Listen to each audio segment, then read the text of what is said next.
All right, guys, how's it going?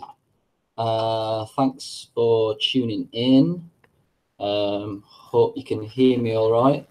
If there's any problems with audio or video, let me know in the chat box and I shall try and sort that out. So yeah, doing a live Q&A. Anyone that's wanting to ask questions, please ask them now, because sometimes we get a lot of questions. Sometimes we don't get many questions. Okay, let me just pause this. So yeah, cool. Let's crack on. Awesome. All right. First question. Did you ever fully get rid of visual snore? All right. So visual snore is a complex thing, a complex entity. I've not really 100% got to the bottom of it. I do get a little bit of visual snore at night, and if I get stressed, it will return. However, I think that a lot of people shouldn't focus on visual snore. I personally believe that visual snore is a symptom and it's combined with loads of other different symptoms. Like, it's very rare to find someone that just has visual snore. And sometimes, you know, I'll get people that will say to me, I've just got visual snore, and then I'll give them like a symptoms list and say, what symptoms do you have? And they have all these other different symptoms.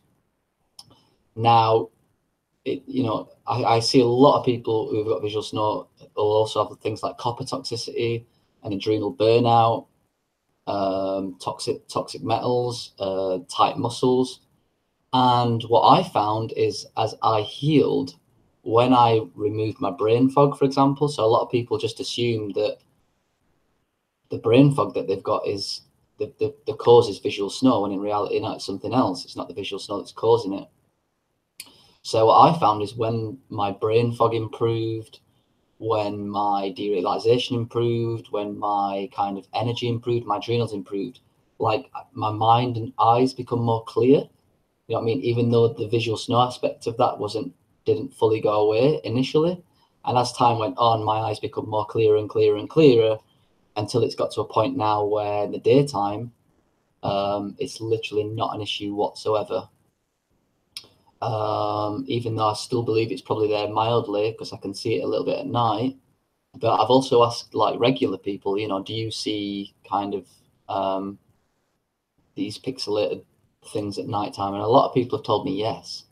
So whether you want to take that into account is up to you.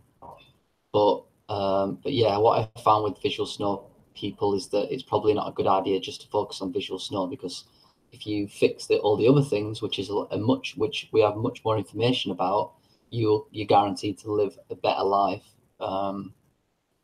So yeah, unfortunately, I've only been a practitioner. I mean, I've been on the program for quite a long time, but I haven't actually been a practitioner for that long.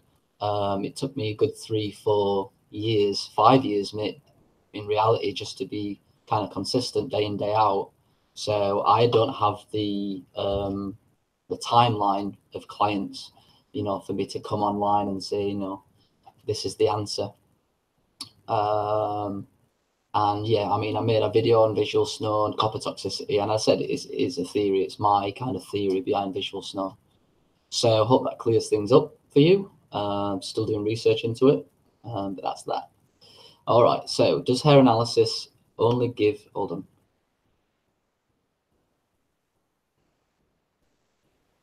Does hair analysis only give info on minerals, or also hormones as well? So the hair analysis only gives us information, like it tests minerals and metals. However, you can read the hair analysis in certain ways, and you can pretty much guarantee that people have hormone imbalances as well. Most people have got hormone imbalances today, especially because of our estrogen dominant society. But you know, you can look for indicators. So you know, people that got copper toxicity, for example, tend to be estrogen dominant. So you know, that's kind of like a hormone test. So anyone in 4 lows, anyone in 3 lows, anyone who's got a very low copper, you know, anyone that's got toxic metals, etc., you can kind of pretty much guarantee that they've got a hormonal imbalances. Anyone with a slow oxidation rate, you know, a really slow oxidation rate, for example, you can almost guarantee they've got hormonal imbalances. You know, when the body's kind of sick, you know, it kind of works as a whole, and you know, the hormones get thrown off as well. So to answer your question directly, no, it doesn't test for hormones, but you can read various different patterns on hair and mineral analysis and pretty much guarantee people have got hormone imbalances. As I say, most people have got hormone imbalances today anyway, so that's something to take into account. Okay, cool. I've started getting heartburn. What can cause it? Well, heartburn can pretty much be caused by any form of stress. The main ones are like mealtime stress. So if you're stressed around meal times, that can cause heartburn. Nutritional imbalances can cause heartburn. Obviously, that's why, you know, following the nutrition balancing program is a good way of kind of overcoming that. Inflammation in the intestinal tract can also cause it. Low levels of omega-3, bad eating habits, diaphragm weakness. So there's loads of things that can cause heartburn. It is important as someone who heals is to try and take full responsibility for their healing as well. It is, I've got to admit, it is difficult for a practitioner to kind of focus in on the causes of people's problems, because many things can cause a symptom. So, you know, you've got to kind of work with yourself and work with other people to try and figure out what's going to be your main cause. If you start typing Dr. L. Wilson heartburn, you'll find an article on there, and he lists all of the different things that could be causing heartburn. So you should go and check that out and kind of do your own kind of trial and errors and things like that to try and figure out what can be causing it for you. So yeah, hope that helps. Next question. How much time could it take to get out of sympathetic dominance? So it's, you know, it's kind of like how long's a piece of string. I've seen people get out of sympathetic dominance within 3 months. I've seen people who have been in sympathetic dominance for like 5 years. I was in sympathetic dominance for a long time, and I keep popping in and out of it really. However, you know, it doesn't mean that I'm bad or sick. You know, like I've been in sympathetic dominance like 2 or 3 times this year. You know, it doesn't mean I'm having a hard time necessarily, you know. It just means I'm doing stuff. I'm like, you know, kind of the reasons why I was in it is because I was integrating myself into the world. I was seeing more friends. I was building businesses. I was doing this. I was doing that. So, you know, it's not like, you know, a really bad thing or I'm in sympathetic dominance. However, when you're really, really sick, and you've been in sympathetic dominance chronically for many years, then it is more of a problem, because you kind of in this chronic position. I'm in a different position where my body has a general level of health and calm and relaxation. So whenever I flip into sympathetic dominance, it's more of a kind of let's integrate myself into the world a little bit more. So, but yeah, I know I started off in sympathetic dominance and I was in it for quite a few years. And yeah, it's chronic. That's when the mind is kind of aimlessly just running around inside itself like 24/7. The way I got out of it was obviously following the program, but meditation was a really big, powerful one for me. I remember doing like 1, 2, 3 hours of meditation every single day just to help me through, just to kind of get me out of sympathetic dominance. So that really helped.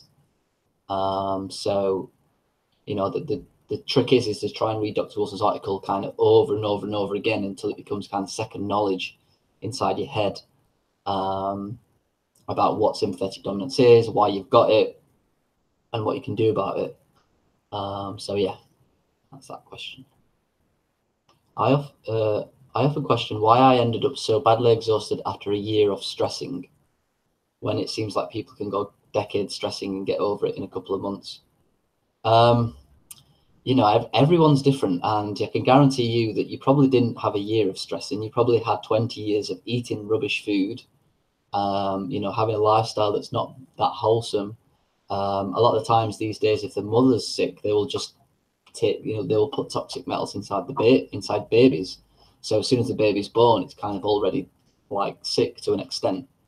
You know, like I could say to myself, like, oh, all of a sudden I become massively stressed at 14 and I had all these health problems. And when I look back at it, it's like, no, it's like I got brought up on a really, really bad diet. I was really over exercising, and the diet wasn't supporting me. I was a chronic overachiever, you know, so I could have blamed it on the fact that in this time when I got sick initially, yeah, I was doing 20, 30 hours part-time work in a restaurant. I had a relationship breakup. I was started taking drinking drugs. So I could blame it on that and say, you know, I've just did this little bit of stress and all of a sudden, you know, I'm sick. But in reality, no, I kind of like, you know, I started off young. You know, I remember I had a chronic ear infection from when I was a small child. So that's kind of showing that my adrenals were pretty stressed, even back when I was a child. You know, I even remember I was notorious for staying in bed for a really long time when I was a kid. You know, when all my other friends would be getting up, jumping around and stuff. So you know, you can't really blame it on that. It's kind of each to their own. There's a lot of different factors involved. It's not really a good idea to compare yourself to other people because that can get you into certain situations as well, which is unhealthy. Do coffee enemas become toxic and non-beneficial at some point of development process? How do you know when this happens? In general, probably don't need to be worrying about that for at least 10, 15, 20 years. You know, it's going to take at least 10 years for your liver to detoxify itself. You need to remember a lot of people start a nutritional balancing program to heal, you know, and you get to a point where you feel quite good, and then it's up to you whether you want to go down this kind of deep development route. A lot of people don't, but yeah, I mean, after a while, quite a few years, it comes to it. There is a stage whereby, you know, the body doesn't need enemas anymore. I'm not particularly sure when it happens, but I can guarantee you that you'll probably be feeling really, really good every day. I've definitely not got to that stage yet, where I stop enemas. But in general, I have reduced them. I used to do quite a few per day, which is actually not recommended, but it's one of the things that when you're sick, you know, you kind of got nothing else to do, so you'll do more enemas in the daytime. It kind of relaxes you and stuff. But yeah, in general, you know, probably don't have to worry about that for at least 10 years. So maybe ask me that in 10 years time. I'll probably give you a better answer. How to improve brain fog and mental clarity to work better? Start a nutritional balancing program. I mean, that's the kind of simple, the broad answer. One really excellent way actually is to kind of reduce your sugar and carbohydrate intake like massively. Like even you want to be cutting down on starchy vegetables, so you want to be cutting down on carrots, maybe stop eating drinking carrot juice, you know, turnips, sweet parsnip, peas, you know, don't cook oil, you know, try and have your oil raw. Basically just try and eat as many greens as possible in general, and try to stay away from starchy veg. That's going to clear up your brain fog quite a lot. It's also going to, you know, detox you, and there can be other things like sugar imbalances and stuff that you need to work your way around. But in general, you know, sugar really causes a lot of problems on the brain. So if you want kind of a quicker, I don't want to say quick fix, but if you want something that really kind of is powerful, then try and cut down sugars and carbohydrates as much as possible. But you need to be doing the nutrition balancing program as well to get rid of the toxic metals in the brain, because that's a big cause too. Cool. If someone with adrenal fatigue was prescribed medication for it, would a nutritional balancing program help them get off it? Yes, basically. The thing is with prescribing adrenal medication is, you know, throughout history, you know, there wasn't a plant or some medicine man that gave people adrenal or hormone therapy. Like the body cannot, it doesn't utilize it properly. You know, I mean, the body is not designed to take in hormones. The body is designed to make hormones. So when you start the program, you know, the body will start to learn how to make hormones again. So like eventually you can kind of wean yourself off hormone therapy, depending on. So I mean, obviously, if you've had the glands removed from the body, then you know you need to be taking hormones. But you understand where I'm coming from. Is there a way to speed up healing candida problems?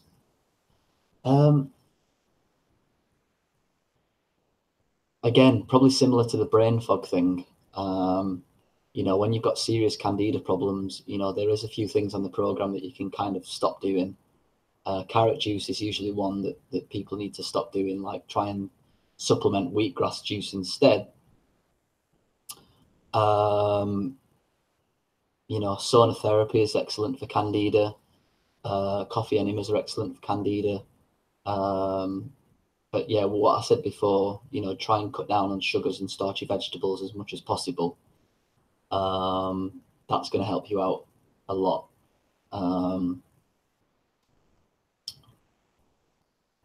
But yeah, I mean, the nutritional balancing program is intense.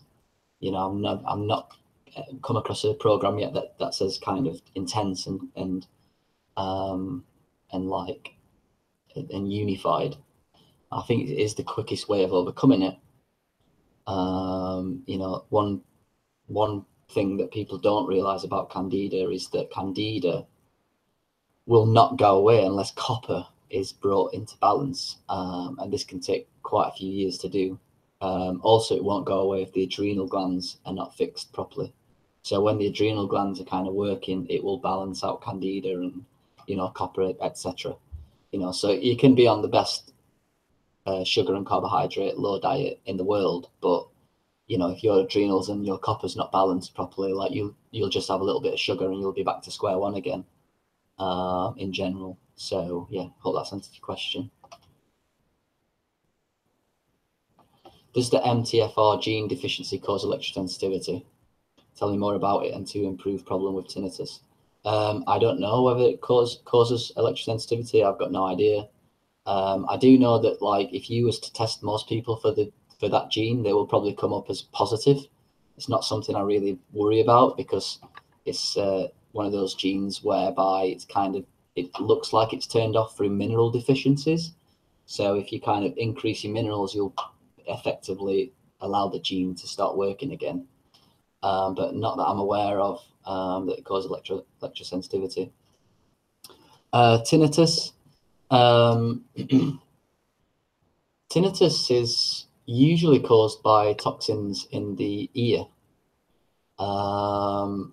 There's other factors as well that could be involved. It's one of the reasons why it's a good idea to see a chiropractor, because you can have spine misalignments and even jaw misalignments that can cause tinnitus. I do believe tinnitus is closely related to visual snow. I do believe that you can get tinnitus through toxins in the brain, which the nutritional balancing program will obviously help get rid of. One good way of dealing with tinnitus is to shine a red infrared heat lamp in your ear for around 5 minutes, 6 times per day, and that should help draw out the metals from the ear. But in general, you know, if you kind of do the program, try and see a chiropractor, and maybe see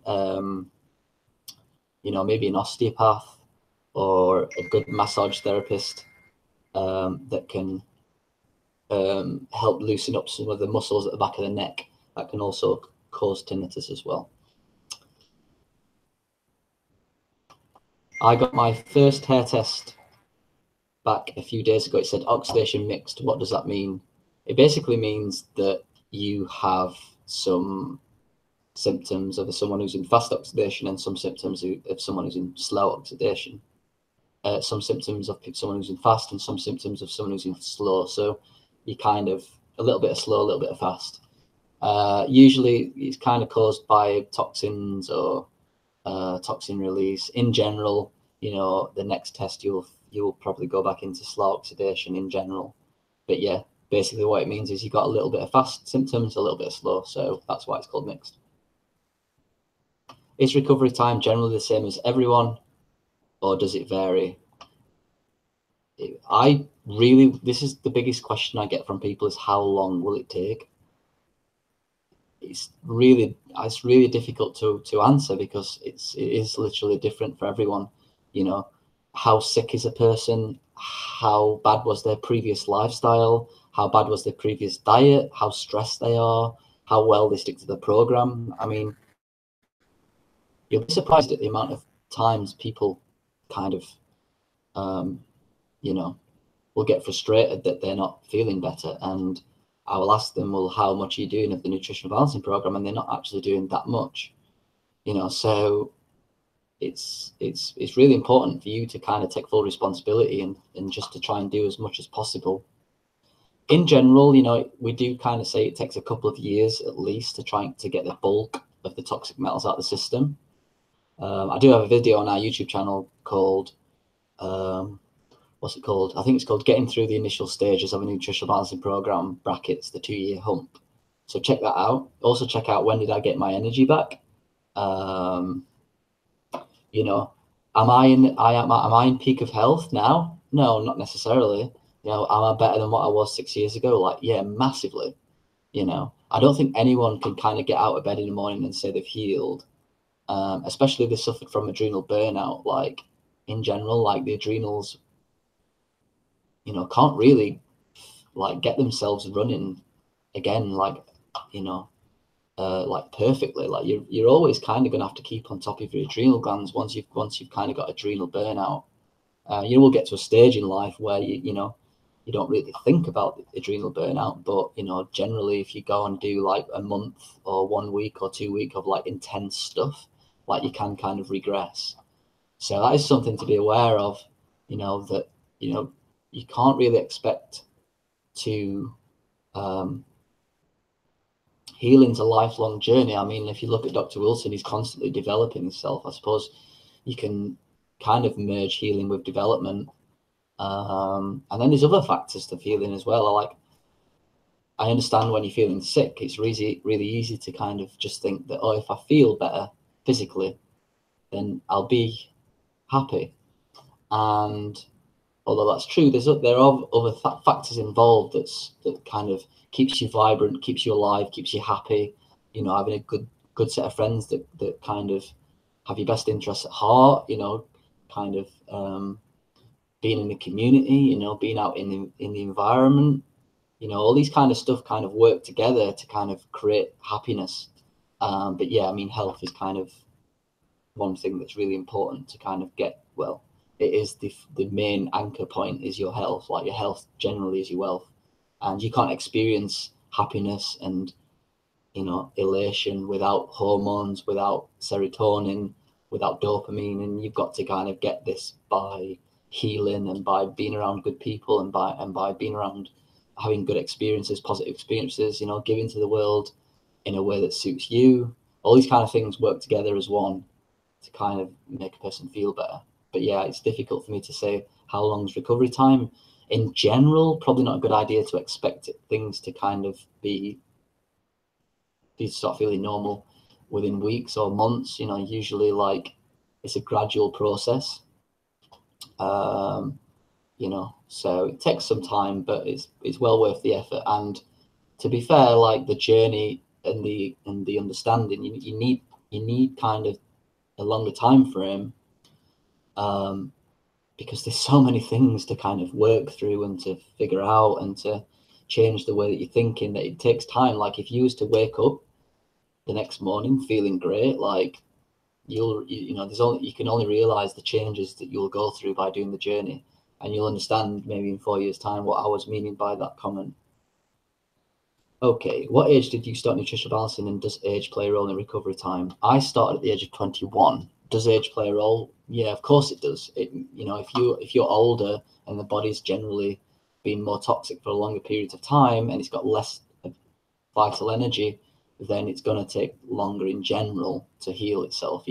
Someone who's younger, who's got more vital energy, often less toxic, generally can heal quicker.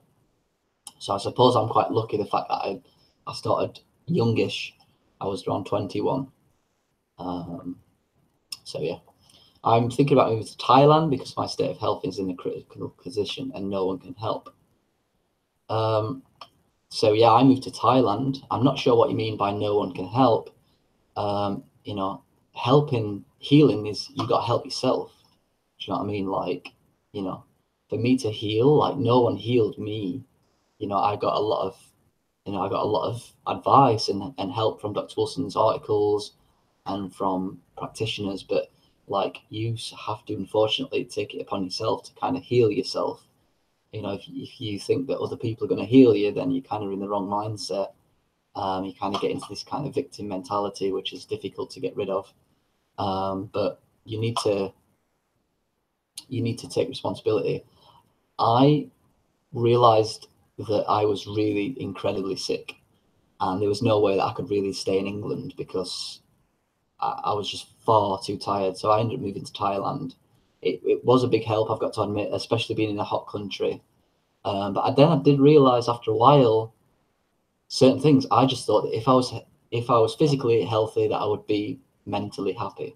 And what I realized in Thailand, that actually after a while, when my brain started improving, I started to realize, like, crap, man, I really miss my family. I miss my friends. You know, I want to provide a service to the world. All these new kind of things started coming up, which was a bit of a shock to me in the beginning. But in general, like, it is a good idea to, well, it did help me to kind of separate myself initially, just because I was so ill. So yeah, it works for me, but kind of you've got to figure out what's going to be best for you.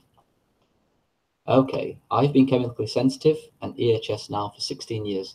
Coping so much challenge, but coping better, but what a challenge. 5G is going to be so bad for everyone.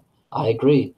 And this is one of the reasons why I try to get my information out there, is because I'm not too aware of many people that have had severe EMF and now they're completely EMF free. I mean, my EMF was bad. I mean, I had to sleep in an aluminium cage. I couldn't be around cell phones. I couldn't really be around Wi-Fi. You know, I had it pretty severe, and now, you know, touch wood, I don't feel it. Thankfully, probably if I sat in front of a MacBook for 12 hours a day, it doesn't mean that I can sit in front of a MacBook for 12 hours a day and not expect to ever feel EMF again. Like, you know, if I was to just do that every day, you know, and I would probably get it back, you know, because I would just deteriorate again.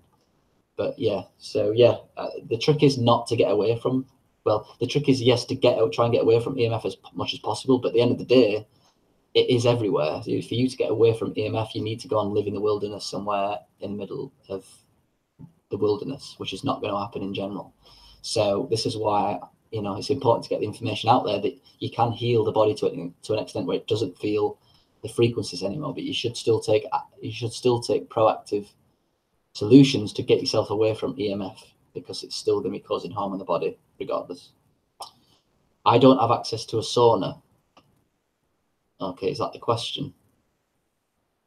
All right, so if you don't have access to a sauna, then just do the rest of the nutrition balancing program, and maybe in the future you can get access to a sauna, but it's not like something that you need to get. I didn't do sauna for what, 8 months when I first started. So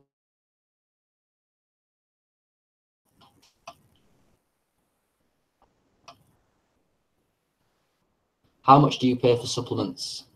And when you take 3 times a day, I find they are more expensive than I expected. I hesitate to continue the program. I'm quite lucky as a practitioner. I do get a good discount. Again, you know, I understand it's difficult. I mean, you have to look at it from this perspective. The reason why the supplements are expensive is because they're really powerful and potent. So, you know, you're getting really high quality stuff, which is really important to understand. So that's why they're a little bit more expensive, unfortunately. I probably spend around £100 per month, probably more, £150 per month. But yeah, I mean, it's one of them problems. Again, it's not a problem for someone who's financially secure and stable, which is, I understand that's not the case for a lot of people. Obviously, the practitioners, I think most practitioners do try and help with the 20% discount. And on my website, you know, you can get 20% discount and free shipping, which I think is very, very reasonable. But yeah, you know, good quality things, unfortunately, cost more money. So yeah, sorry about that, but that's just how things are at the moment. Do you still get anxiety and depersonalization?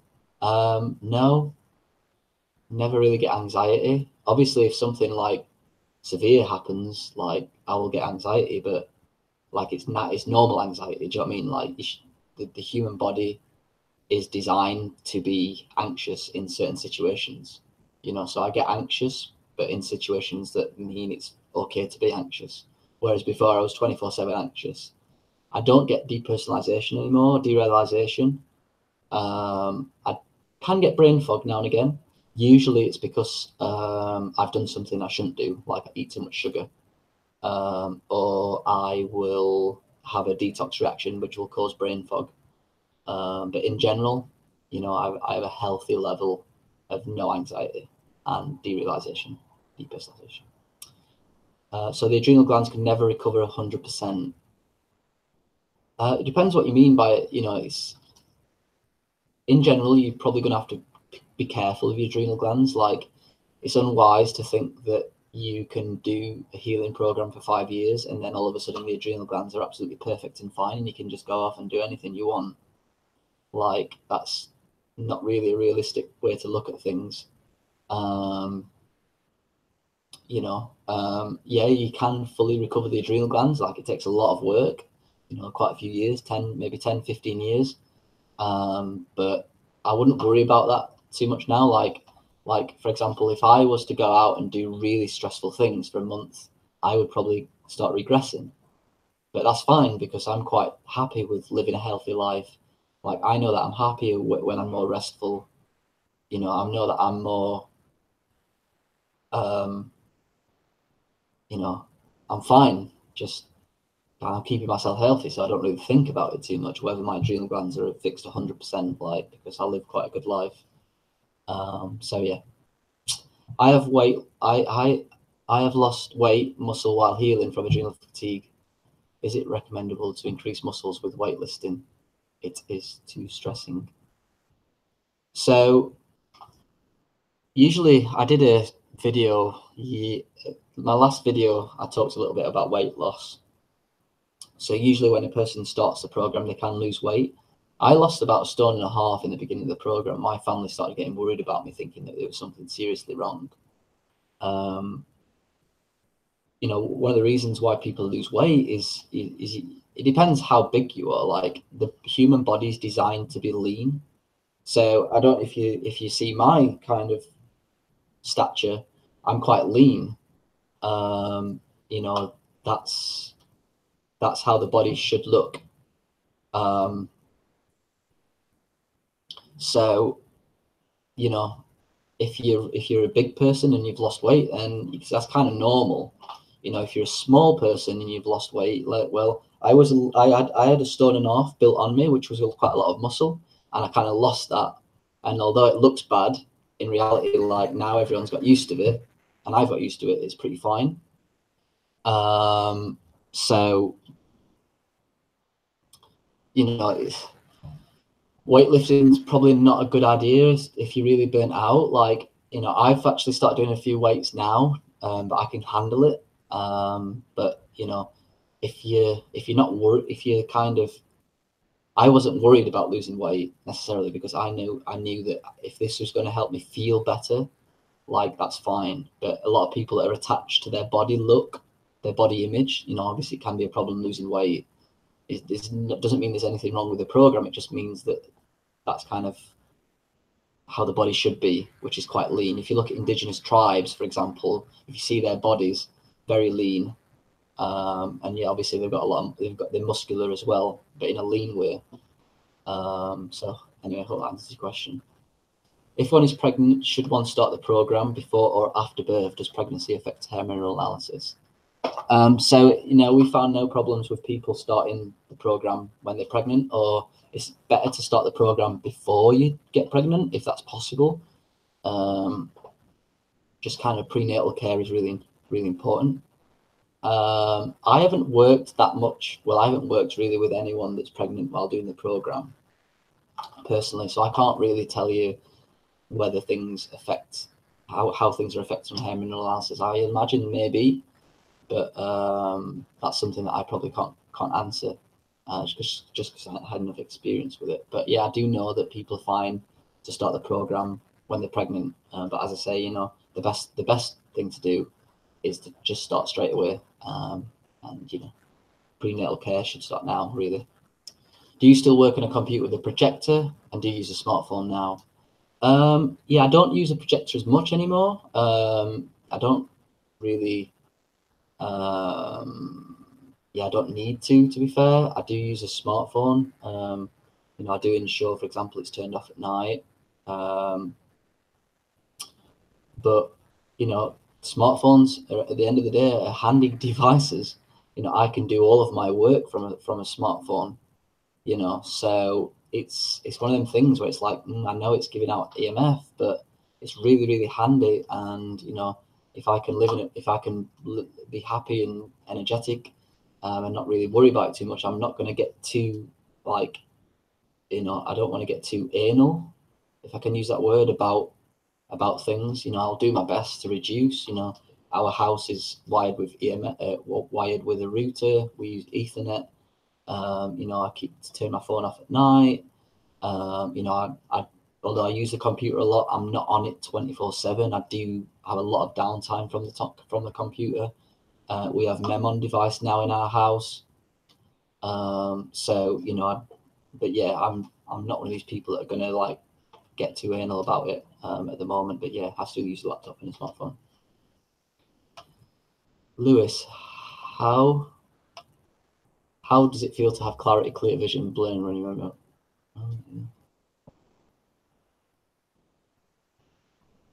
Lewis, how does it feel to have clarity and clear vision and a clear brain when you remember how bad it was having derealization brain fog?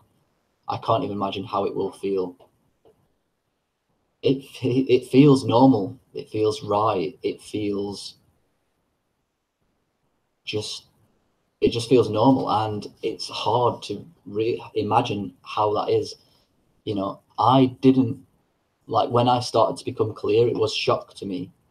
It's, you know, it's a little bit like being locked in prison for 10 years and then giving you keys to go out into the real world. Like, you hear about a lot of prisons that become institutionalized, and you become kind of institutionalized within your own body.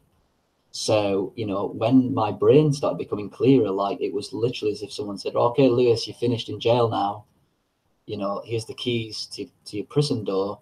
And like, I moved into reality a little bit, and I was like, I was anxious. I was like, oh my God, what is this? Who am I? And, you know, it was difficult to process, and I wanted actually to regress back into having derealization sometimes, because that was normality for me for 10 years. So it's a strange process, a difficult process. You know, it was a process for me to relearn who I was, and to relearn how to live in the world. Like, it's actually making me feel a little bit anxious speaking about it, because it's like, man, I kind of remember that process of reawakening. And yeah, it's something that you kind of got to get through, and hopefully, you know, by you listening to my experience, it's going to be less of an issue for you. I know when I was going through any of this, I didn't really have anyone to watch on YouTube or anything like that. I was just kind of going through it myself and reading articles. So yeah, that's that. That's the end of the questions. You know, if anyone's got any other questions, quickly write them down now. But yeah, apart from that, I guess I'll be wrapping it up pretty soon, guys.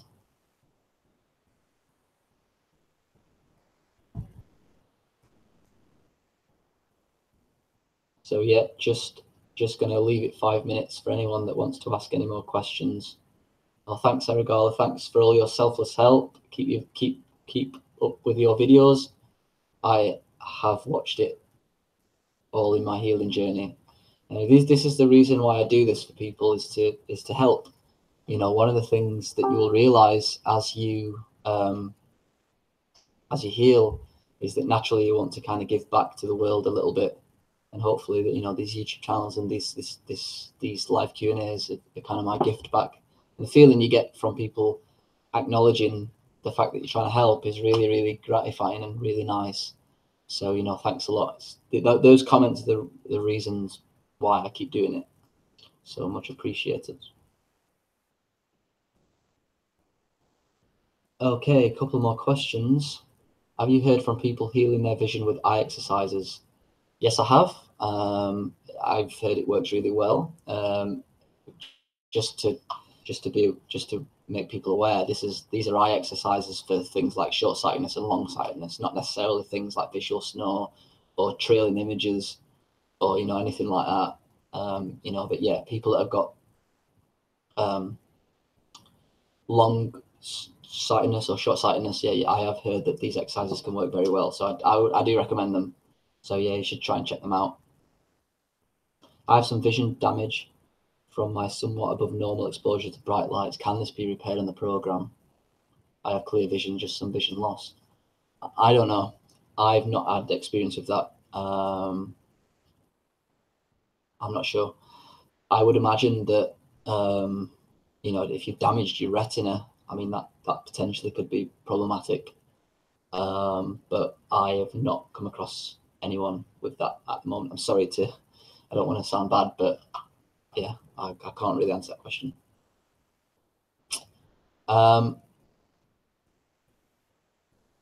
Thanks a lot, guys.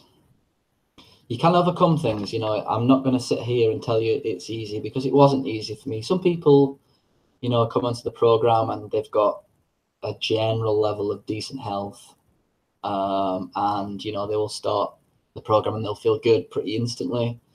Some people it takes a longer time. There's many times where I would be, I would not think that the program was working for whatever reason, but if you just carry on, I'm learning new things every day, trying to get it out there. So just keep plugging away, and you'll realize after a while that it's actually a blessing in disguise. You learn so much from being in that position.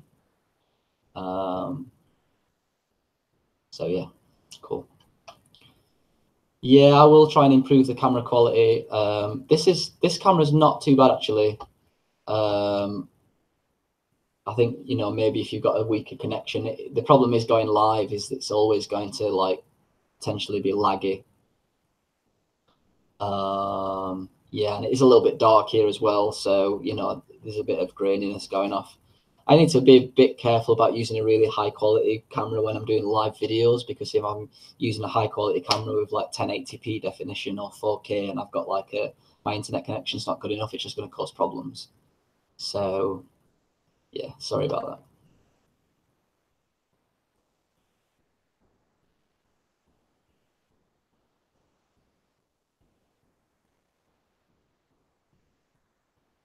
How many months till your depersonalization lifted? It is a process. It took me a while. I mean, I instantly started feeling better. My brain fog lifted a little bit instantly through supplements. But when you've got severe brain fog and it goes a little bit, to you, that means the world. Looking back on it now, damn, I still had bad brain fog. Do you understand what I mean? But that little improvement means the world to you. I can't really say when I completely got over it. I think, after a while, you just get better and better and better, and other things start occupying your mind. And it's one day you'll just be like, oh man, I don't really get brain fog anymore. I mean, I don't know. I mean, I feel like I was pretty extreme. I mean, in all honesty, probably 4 or 5 years for me to kind of start feeling generally good, where I can feel normal again, where I can go into a coffee shop and not feel anxious about speaking to people, where I can generally not worry, not worry about meeting someone in 3 days time in case I'm too tired or whatever. I've got to a stage where that's not a problem. But I'm still fragile to a certain extent. I still have to look after myself. There's been times when I've just thought, or I've had a slip and I've gone out drinking, and then for a week, 2 weeks, I've just felt really bad, and it's damn, I'm still quite fragile. But I have so much gratitude to be able to wake up every morning, as long as I stick to a good diet, and as long as I do the right thing, keep calm and just have a nice lifestyle that everything's fine. Like I can have a happy time. So yeah, but yeah, I don't know when it lifted. There's layers involved, you know. I'm sure you've seen my video on brain fog and derealization, but there's layers. So like you'll like fix a bit of candida and that'll improve, and then you'll kill off some parasites and it'll improve a little bit more, and then you'll release some copper and it'll improve some more, and then it'll get worse because you're going through a healing reaction, or you've gone out and done something you shouldn't have done, like maybe added some cigarettes, or you've drank, or you've ate sugar, so you'll come back. And it's this process that you're kind of juggling things a little bit and still learning about what makes you tick, and you know what kind of causes you to get more severely and stuff. It's very personal, very personal journey. How can you guys live so many years with these symptoms? I mean, you find hope.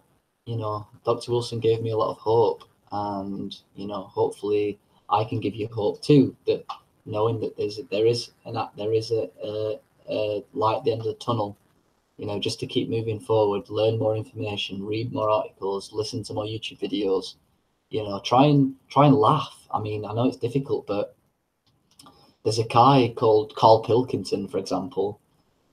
He does something called the Ricky Gervais Show, and for whatever reason, he makes me laugh so much. And I remember when I was doing the Nutritional Balancing program, I used to listen to the Ricky Gervais Show like all the time, and you know, the guy that speaks on there, it just makes you laugh, like, you know. And sometimes when you're feeling down and you've got something that just makes you laugh now and again, you know what I mean, it means so much to you. So yeah, you know, just hold on to the hope. All right, last few minutes for questions. If you got a question, get it down now. I do like answering these. I do like doing quick Q&As. I get a lot from it. So don't be afraid to ask any question. Don't mind what you ask me.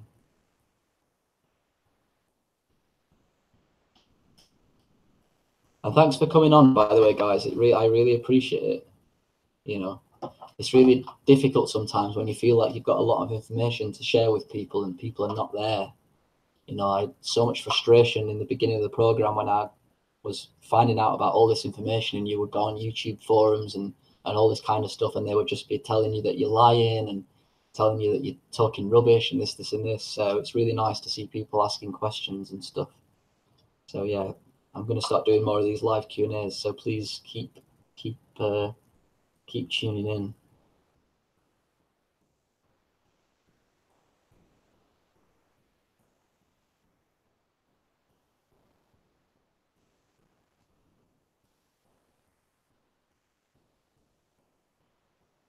All right, I think we're pretty much done, gang. So yeah, I'm going to finish now. I'm going to go outside, maybe with a couple of friends, and have a fire in the garden. So that's going to be good. All right, cool. I'm going to sign off. So thanks for watching.